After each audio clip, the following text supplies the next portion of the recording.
Segment 5, the United States. Victor, historian Neil Ferguson, quote, President Obama faced, this is going back a couple of weeks, stark alternatives. He could lend his support to the youthful revolutionaries, or he could do nothing and let the forces of reaction prevail. He did both.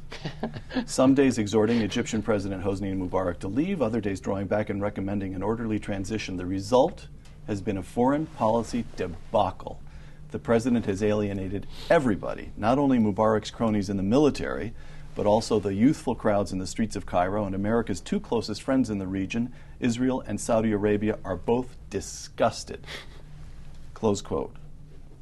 He's going over the top a little, don't you think? No, I don't. I agree with him, because what he's doing is he carefully, as a lot of us did, collated what Joe Biden, Barack Obama, and Hillary Clinton said over an 18-day period to how they addressed the Egyptian situation, the relative silence about Libya, and he's also collating what happened in Iran in 2009, the idea, this sermon about meddling in internal affairs, and then the silence about Syria, and then some gratuitous remarks about Tunisia. And you put it all together, and one wants to know, is the United States pressuring governments that are autocratic, kind of, sort of, but not until they think that the demonstration is going to succeed? Or do they have a principle of support for human rights, democracy, constitutionality, legality, independent judiciary? Can't see it. We don't have any broad principles that we apply to everybody. So what is the policy now? The policy is this. If there is a monarchy and there is a theocracy and there's a military dictatorship, or there's a brutal savage Baathist, or whatever they are, and their people revolt against them, we do this.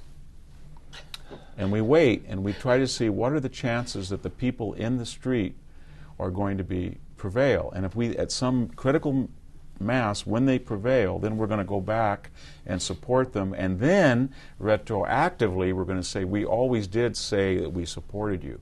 And if they look like they're going to fail or they're quiet, then we back off and say we want to transition or quiet. And then there's one other policy, and this is why Neil Ferguson is so upset. And the other policy I alluded to earlier. If you say that you cannot meddle in Iranian affairs, and if you say that this horrific regime in Syria, we have to reach out, as we did not in the Bush administration, and if you don't say anything about utter savagery in the streets of Libya, but you do say that you think that Mubarak and the Tunisians and Jordanians have to reform, then what you're essentially saying, whether you meant to or not, and they didn't mean to, is to the degree that you do not like the United States, you butcher lots of people and you keep the press from watching it, we're indifferent, or perhaps we're even supportive. To the degree that you like us, you bring in the cameras, and you're pretty soft about the way you put down, then we're going to be very angry at you. And it makes no sense. And so they need to go back and reset diplomacy and have a principled position that is not contingent on individual countries or personalities, but is more abstract. Your Secretary of State, what should the American policy be? The American policy, in my judgment, should have been rooted in the great tradition that began with Harry Truman in 1947, who said that it would be in the wake of communist conquests in Eastern Europe, who said that it'll be the policy of the United States government to promote the conditions of freedom everywhere around the world, a policy that was reaffirmed by Ronald Reagan in his great Westminster speech, in which he outlined the conditions under which freedom flourished, which had to do with a strong civil society and freedom of press and independent judiciary, and was then reaffirmed by George Bush in 2003 at his great NEH speech, when he announced the Freedom Agenda, became the first president to say, now the Freedom Agenda, which is a policy of the United States, must focus on the Arab Muslim world. That should have been our policy, but the Obama administration has systematically distanced itself from the Freedom Agenda. Worth noting that the first president you named was Harry Truman, a Democrat. This can be a bipartisan policy. It's an excellent point. And it has bipartisan roots. Last question. Hard one, I think. Two quotations. Quotation one, political scientist Paul Ray, quote, I believe we're witnessing a strategic shift in the Mediterranean. The younger generation of Arabs is turning to the only cultural force that has purchase in the post-Cold War world, they are turning to Islam.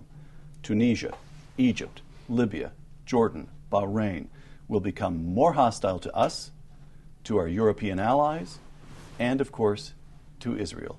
Close quote. Quotation 2, Natan Sharansky. The democracy that hates you is better than the dictator who loves you. Close quote. Victor, who's right? Well, it's a little bit more complex because we have two theocratic regimes that give everybody as much Islam as they can handle. And one of them is the Sunni version in Saudi Arabia, and one is the Shia version in Iran. And neither one of them is popular. And there are people protesting both because they are authoritarian and corrupt, and they don't see that life is so good under the Quran.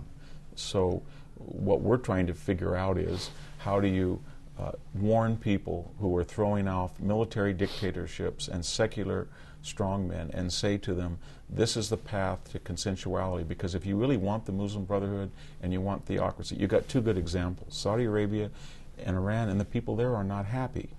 And so I think that this is the Arabs' moment. I just would finish by saying, for 50 years we've been told by the Arab street, and its intellectuals, especially in Europe, that they brought the Baathists to us. They put Nazis into us in the 30s. They brought the Soviet-style paradigm. They brought the corrupt American dictatorship. All these isms and ologies were forced on us, and we didn't have any choice. The Arabs said yes. This. You go to Libya, and somebody will tell you, you put Gaddafi on. Somebody will tell you, you put the Khomeini on. This persistent sense of victimhood. Exactly, victim. Now everybody realizes this is their moment. This is grassroots. The world is watching. You guys don't have to put theocracy, monarchy. It's yours. And we'll see what the aspirations of the Arab people are, because everybody's staying out of it. And it's up to them to make a government that reflects what the people want. And we will see what the people want.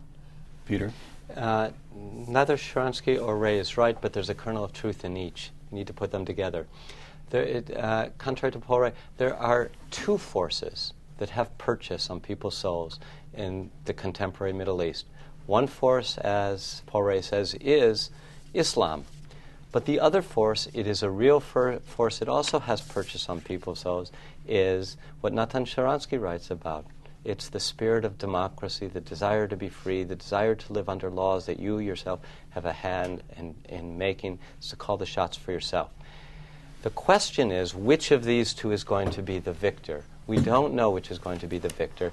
Therefore, we should pursue things in the spirit of Truman, Reagan, and Bush. And what we should work on is not in the first place getting elections up and running whose results can be not just uncertain but quite hostile to our interests and to international order. What we should work on is promoting, but with care, with caution, with judiciousness, the conditions under which freedom furnishes.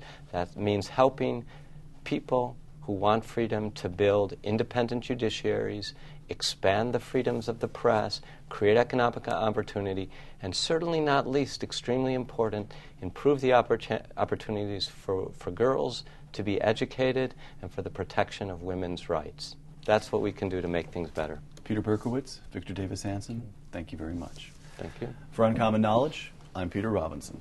Thanks for joining us.